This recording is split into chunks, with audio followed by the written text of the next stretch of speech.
mai suna Ibrahim. na'am, Yanda ka ga auren Zainab da Ibrahim musamman a ce na harkar juya kuɗi, za ka ga an tara dukiyan da ya wuce zato. Duk yanda ka ga Zainab da Ibrahim haka ne. Yawwa ɓangare na harkokin yau da kullum na kasuwa kenan. Ko kuma wanda yake da abin yi. Ya kafa sosai. Yawwa. Sannan kuma idan ɗan siyasa ne ko basarake ko mai odan kaya. Ai ɗan siyasa basarake kai.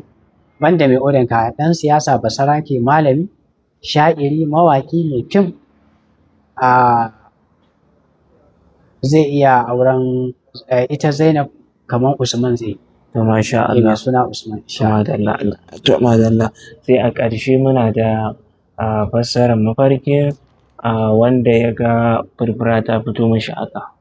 To, wanda ya ga furfura ta fito masa aka, to lallai zai kasance mutum ne mai gaskiya da riƙon amana. Masha Allah. Kawai mutum ya ga a mafarki yana furfura, to lallai alamun cewa zai zama dattijo. Shi dama ta yadda ake gane dattijo, da yawa akwai wanda za a gansu da furfura da shekaru amma kuma ba dattijai ba ne. Saboda a mu'amala za ka gane. Wasu kuma za ka gansu yara ne amma kuma dattijai ne. To irin wannan zai samu irin wannan wato irin wannan daraja zai samu. Kawun mace ce ta yi mafarkin gashin kanta na tsayi. Kaga shi ma duk wata martaba ne da daraja. Masha Allah.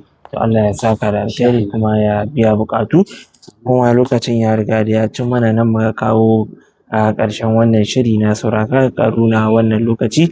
Sai a tara da mu a cikin shiri na gaba ga masu son turo mana tambayoyi ko kuma sanin wani abu a cikin wannan shiri. A nan muke ban kwana da ku muke cewa ku kasance da mu cikin shiri na gaba. Daga nan cibiyar TRK Astro House wanda muka tuna da Malam Mubarak shugaban cibiyar muke ce muku assalamu alaikum wa rahmatullahi wa barakatuh.